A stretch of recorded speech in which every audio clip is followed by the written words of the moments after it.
Is it better now? ठीक है, तो अपना जो सेक्शन 80 है बीएनएस का, it is related to dowry death. जब कोई दहेज के मामले में उसको जब ना मिल रहा हो तो डेथ कॉज कर दे। 2023, अच्छा क्रुअलिटी पे था वो क्वेश्चन, डाउरी डेथ का आई एम नॉट श्योर आया नहीं आया, लेकिन क्रुअलिटी पे आया है। Where the death of a woman is caused by any burns or bodily injury or occurs otherwise than under normal circumstances within 7 years of her marriage, and it is shown that soon before her death she was subjected to cruelty or harassment by her husband or relative of her husband, or in connection with any demand for dowry, such death shall be called dowry death. अब basically मैंने इतना बड़ा section पढ़ दिया। आपके CLAT के में भी कहानी लिखी होगी कि recently the Gujarat high court dealing with this case, ऐसे ऐसे उन्होंने हेल्ड करा। एक हुआ उन्होंने क्या हेल्ड करा, फिर वो आपको दिएंगे कि सेक्शन बीएनएस में जो 80 है उसमें डाउरी डेथ दिया हुआ है और एग्जैक्ट लिखा होगा जो यहाँ लिखा हुआ है, ठीक है, और पनिशमेंट लिखी होगी कि उसकी ये होती है। अब इसमें से जब नीचे हमारे जो क्वेश्चन लगेंगे, हम इतना तो समझ गए कि it is about dowry death. अभी हाइपोथेटिकल लेते हैं हम, ठीक है।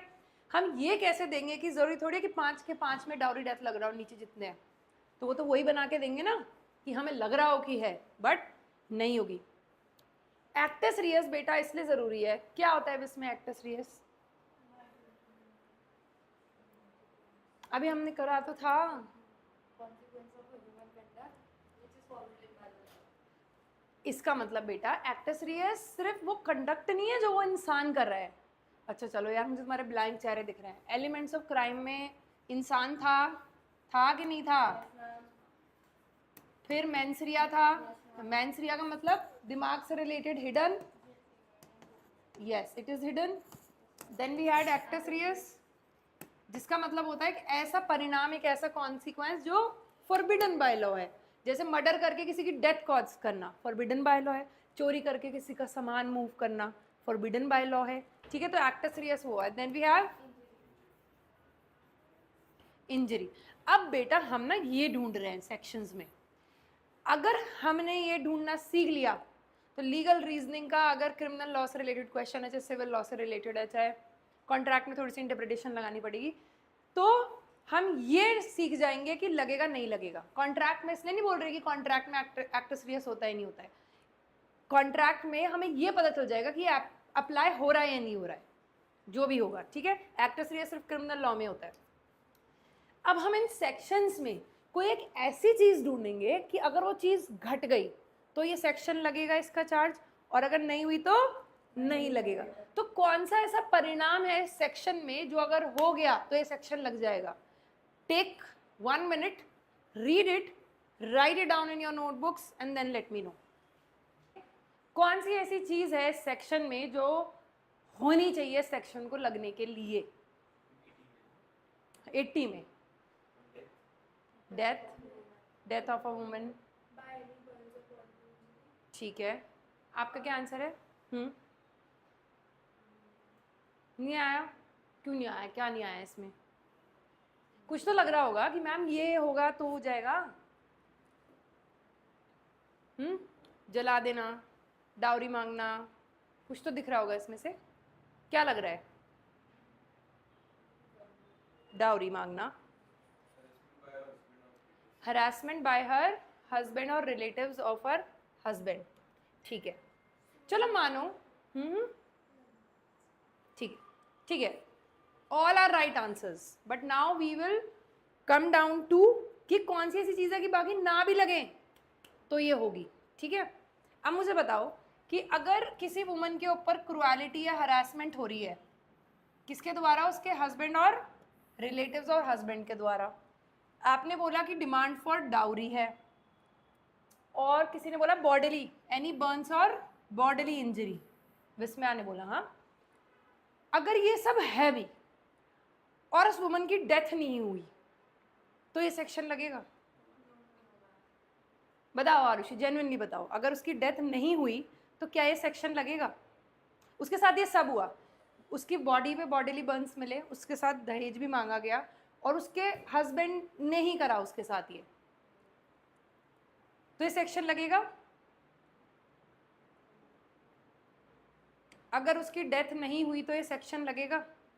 नहीं लगेगा। तो अब हमने क्या आइडेंटिफाई करा है, हमने सेक्शन का एक्टस रियस आइडेंटिफाई करा है विच इज डेथ, क्योंकि बाकी चीज अगर हो भी रही है तो ये सेक्शन नहीं लगेगा ना। अब जैसे किसी मर्डर का है, मर्डर में भी डेथ है, अब तुम मुझे बताओ उसकी डेथ नहीं होगी तो मर्डर का चार्ज लगा दोगे तुम? पुलिस जब FIR दर्ज करेगी तो नहीं लगाएगी ना। तो बेटा ऐसे होता है कि जब हमें क्वेश्चंस दिखते हैं ना तो it is too much information for us, साथ ही साथ हमने ये चीज़ें नहीं पढ़ी होती, you are studying legal for the first time, so it's okay, but try to give answers so you know कि अच्छा ऐसे हो रहा था वैसे हो रहा था, इंस्टेड ऑफ नो। ठीक है, अभी कोई जज नहीं कर रहा है, एंड तक भी कोई जज नहीं करेगा। ठीक है, चलिए, तो इसका मतलब इस सेक्शन को लगने के लिए डेथ होनी जरूरी है। उसके बाद जो बेटा आप ये बता रहे हो ना, बॉडीली बर्न से होनी चाहिए, शादी के साथ साथ, these are all extra elements. अगर डेथ उसकी पॉइजन से हुई, दहेज नहीं मांगा जा रहा था, तो ये सेक्शन लगेगा। अगर डेथ उसकी सेम हुई, बॉडीली बर्न्स मिले, दहेज मांगा जा रहा था, लेकिन 8वें साल में हुई शादी के, तो ये सेक्शन लगेगा।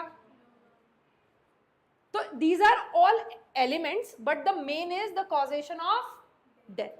So in every section now when we move ahead, you have to identify that one thing कि जो अगर होगी तो ये सेक्शन लग जाएगा। ठीक है,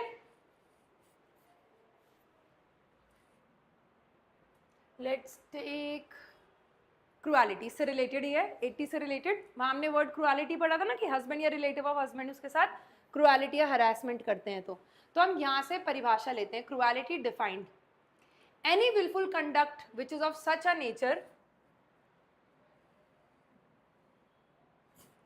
any willful conduct which is of such a nature as is likely to drive the woman to commit suicide or to cause grave injury or danger to life, limb or health, whether mental or physical of the woman, or harassment of any woman where such harassment is the view to coercing her or any person related to her to meet unlawful demand for dowry. ये extra है सब, अभी क्योंकि हम section wise जाएंगे पढ़ेंगे, अभी हम सिर्फ एक्टस रियस के पर्पज से पढ़ रहे हैं।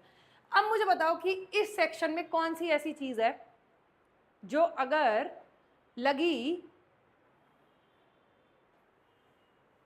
तो तभी ये सेक्शन लगेगा। पहली बात तो देखो, जितने सेक्शन ऐसे होते हैं ना, मैंने क्रुएलिटी डिफाइंड उठाया है, this is a definition section. इसका मतलब ये कोई चीज ऐसी सिर्फ डिफाइन कर रहा है, ना पनिशमेंट बता रहा ना कुछ बता रहा। ठीक, इसके जस्ट हम ऊपर जाएंगे, 85 देखेंगे क्या लिखा है। Whoever being the husband or relative of husband of a woman subject such woman to cruelty shall be punished with this. ये बता रहा है आपको परिभाषा क्रुएलिटी क्या है। तो एक्चुअली 85 का एक्ट सीरियस क्या होगा, अब तो मैंने आंसर ही बता दिया सीधे सीधे। तो अगर वुमन के साथ क्रुएलिटी हो रही है, चाहे वो मेंटल हो या फिजिकल हो, चाहे वो खुद भी सुसाइड कर ले, तब भी क्या लगेगा, ये वाला एक्ट सीरियस, ये वाला लगेगा। बिल्कुल सही, समझदार हो गए बच्चे सारे, good, I need this contribution. हाँ पूछो। नहीं, एलिमेंट्स हो सकते हैं डिफरेंट डिफरेंट, एक्ट सीरियस एक ही होता है, वो एक ही कॉन्सिक्वेंस होता है। फिर अगर तुम मेरे से बोलो कि अगर मैं फॉर एग्जाम्पल किसी को पहले हरास करा गया, फिर किडनैप करा गया, फिर मर्डर करके गया, तो हर एक के एलिमेंट एक एक एक्ट सीरियस होगा। It can be a longer actus reus. For example if I talk about stalking, तो कोई या फिर criminal force being used on a woman, तो उसमें ज़्यादा होता है कि वो कोई वर्ड ऐसा बोले जो वो हियर कर ले, तो वो पूरे की पूरी 2 लाइन एक्ट सीरियस होंगी। ठीक है, चलिए, जैसे मैंने बोला कि एक्ट सीरियस, अब ऐसे समझो कि इट इज़ द, क्या बोलूँ,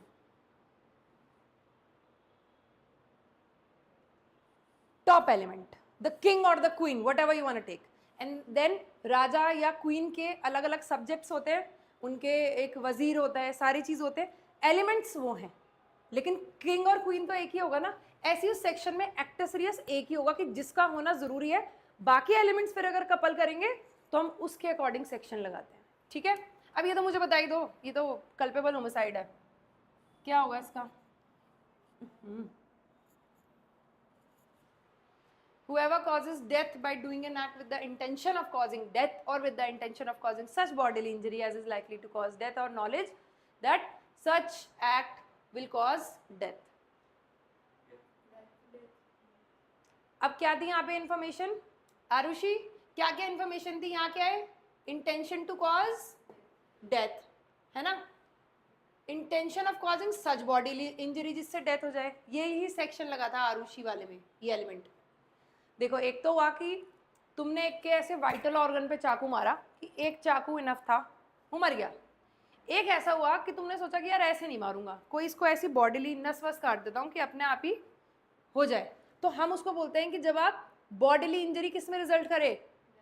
डेथ में। अब तुम मुझे बोलोगे मैम कोई किसी की कुल्हाड़ी मारेगा तो बॉडीली इंजरी तो होगी ना, लेकिन इसमें डिफरेंस होता है यही वाला कि was bodily injury enough to cause death. तो जो इंटेंशन है ना बेटा, ये जो पहला एलिमेंट है यहाँ पे इंटेंशन डेथ की, और यहाँ पे जो इंटेंशन वर्ड यूज हुआ है वो बॉडीली इंजरी के कॉन्टेक्स्ट में हुआ है, ना कि डेथ के कॉन्टेक्स्ट में। डिफरेंस है कि इंटेंशन क्या थी उसकी? बॉडीली इंजरी करने की, जिससे क्या हो गई? डेथ हो गई। यहाँ पे क्या था? इंटेंशन उसकी क्या थी? और डेथ ही होगी। ये डिफरेंस होता है, ठीक है? हाँ